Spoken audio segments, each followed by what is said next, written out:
United States. Yeah. Thank you all. Thank you, Secretary. Thank you all. Thank you very, very much.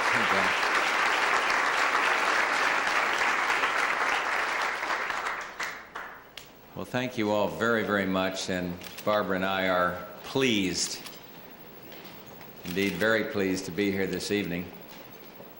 Yogi Berra, philosopher, said you can observe a lot by just watching. And I'm watching the Secretary of State to see how in heaven's name he can stay awake, because it wasn't but a handful of days ago that he was covering 14 countries or something of that nature in Europe. A few days less than that, he and I embarked on a trip to Japan and China and then Korea. He's only back 3 days and off he goes to Vienna. And so I will be watching him, observing to see how he survives. But I'm delighted to be introduced by him in this building. He'll be a great Secretary of State, and you watch. I made a good choice, a real good choice.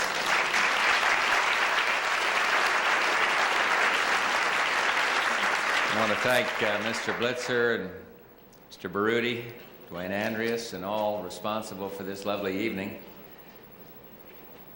Ever since I said I want to become the education president, I've had more than a few things to say about accountability in education. Well, Woodrow Wilson did once serve as president of Princeton University, and legend has it that one day a worried mother approached him and questioned him closely about what Princeton could do for her son. He said to have answered, historians may dispute this, but nevertheless he said to have answered, and here's the quote, "Madam, we guarantee satisfaction, or you will get your son back." Well, I'm very glad to be amongst the Wilson scholars and honored to be here celebrating the anniversary of this wonderful institution. The law establishing this national memorial to Woodrow Wilson called for a living institution to express his ideals and his concerns, and this one certainly does. In this alliance of scholars, now world-renowned for exploring some of the most vital issues that confront mankind, Woodrow Wilson's ideals find their highest and most effective expression. The pursuit of knowledge and understanding that the Center is committed to will be all the more crucial in coming years. We're going to depend more than ever on the counsel of learned men and women in a world that is changing rapidly, a world interconnected as never before in history. New ideas, new technologies, and the diplomatic and trading relationships that they spawn are developing at literally an outstanding pace. Barbara and I went back to China, my 5th visit and her 6th since we left there in the mid-70s, 1975. Astounding, the change and the excitement in that place. And Jim just filling me in briefly on a chat that he has had with the foreign minister of the Soviet Union, Mr. Shevardnadze. There is an exciting era in which we are living. New ideas, new technologies, very important to what's going on. And we weave a tapestry of shared concerns and relations worldwide. Threads are many: social, economic, environmental now, world conscience, where the world conscience has environmental questions out there, geopolitical, and really grows broader every day. And much of what is occurring in the world presents us, I think, with remarkable opportunities. I said China is one. China really continues to experiment with free market capitalism, dramatic change. We're carefully but optimistically watching these internal changes in the Soviet Union that many in this room are interested in, and indeed an area where many in this room have pioneered. And all over the world, opportunities are rising for new directions in foreign policy and trading arrangements. and new challenges are being issued to our competitive status in world markets. During this recent trip to the Far East, I had many opportunities to observe and think about competitiveness, and there are many theories about the reasons for the industrial success that some of our Asian friends are enjoying today. But no one questions the importance of one factor: the highly skilled, highly motivated, and educated workforces in those countries. And out of the devastation of war, they had the courage to recognize how their future was tied to the quality of educations that their nations provided. And as this country prepares to, 11 years short of a new century, to enter that century, we too must recognize how essential the education of the next generations has become to our economic future. Perhaps the highest praise that coming generations might bestow upon us is that we understood the changes that are occurring in the world, and that we prepared them for the challenges we knew they would face. And so you who comprise the Wilson Center are devoted to the life of the mind. And I imagine you'll agree with me if I say that young minds will make or break the future of this and every other country. And I have two concerns about those young minds that I want to just share briefly this evening. The young people will have to be better educated than the previous generation. And to be so, they've got to be free of the scourge of drug abuse. You know, it's no matter what the problems we face, as I look at our country today, and really indeed internationally look around, this terrible scourge of drug abuse has got to be in the forefront. And it's fundamental. These things affect us all. Their solution is not a question of whether, it's a question of when. And so I want to think education, drug abuse, think of tonight as a celebration, but also a challenge. Consider what we've got to do. Where the state of the schools is concerned, you've all heard the surveys. Last month's report from the National Science Foundation and the Department of Education over here put American seventh graders at the bottom of an international comparison of math and science skills. And who's to blame? Too late. That's not the issue.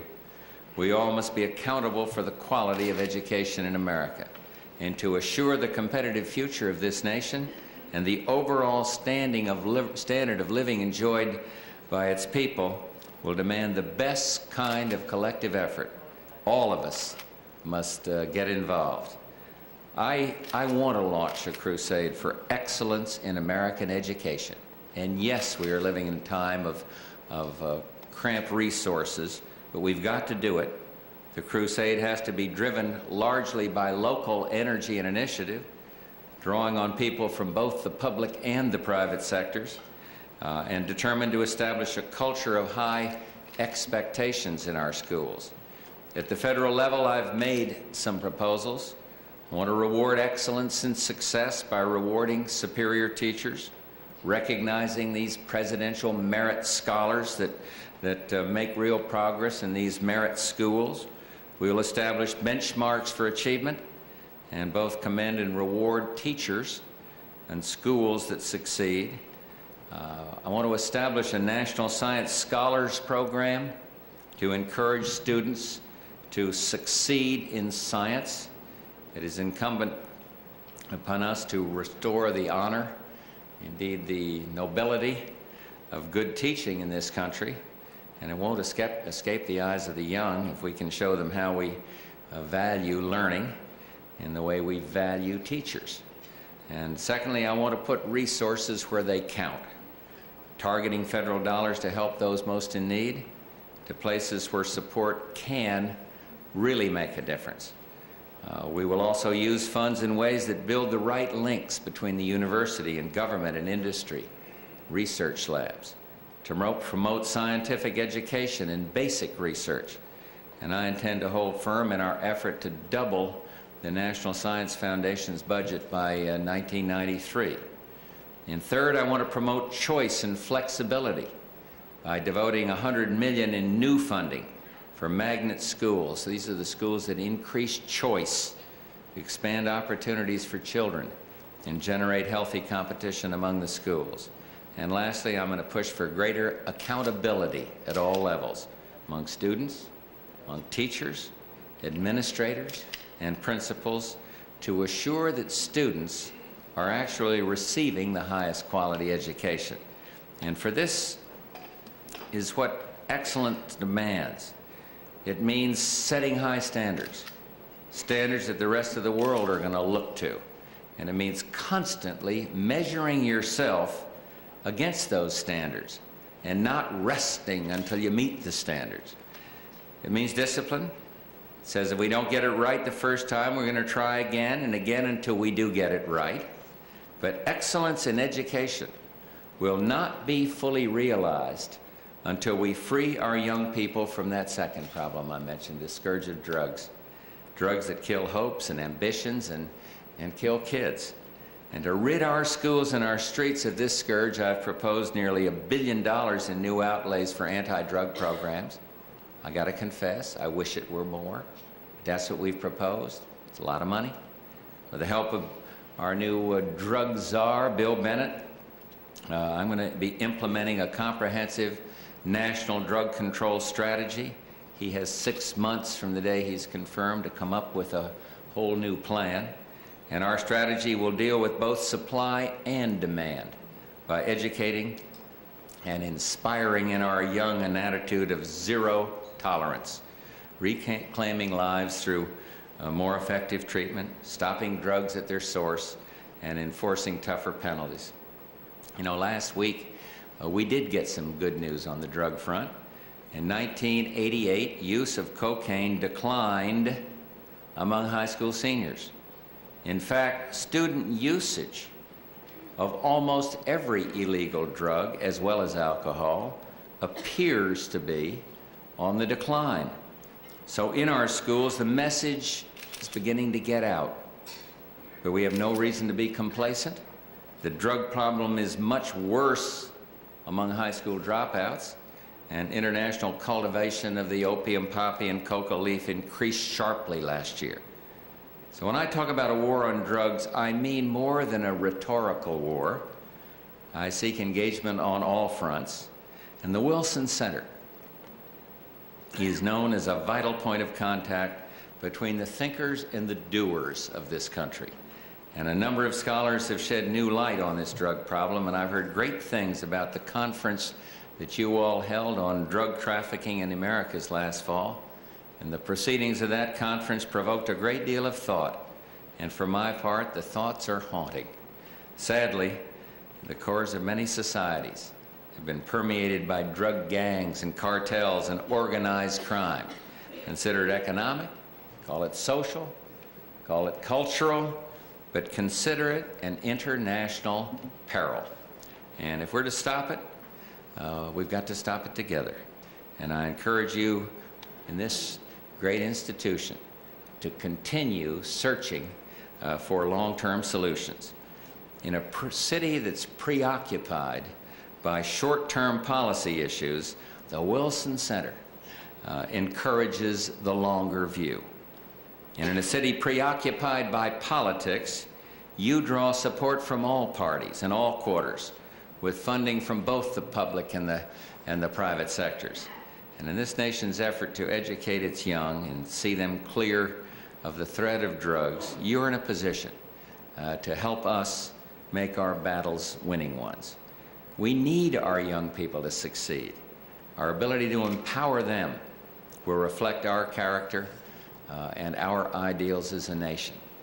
Woodrow Wilson put it this way: the beauty of a democracy, he said, is that you never can tell when a youngster is born what he's going to do, and that no matter how humbly he's born, he's got a chance to master the minds and lead the imaginations of the whole country. Well, I guess our challenge will be to give all young people the chance to fulfill their highest ambitions and their God-given potential. And I think it falls to us and maybe more heavily on you all interested in this marvelous center to prove that Woodrow Wilson is right. Thank you all. God bless you. Now the souffle, and then Pat Moynihan. You got it made. Thank you all very much.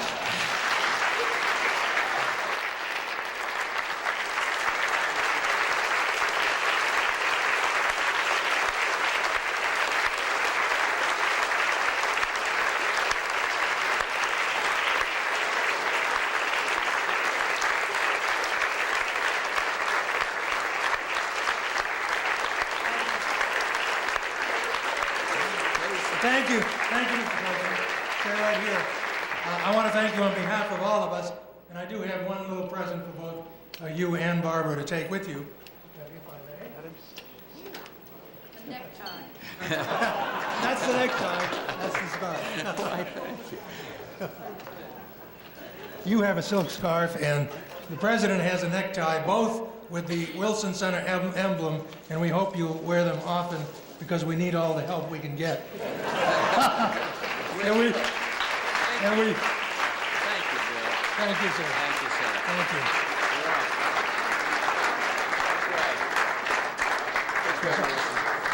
Yes, we're going this way. Are we going this way? Ryan, nice to see you.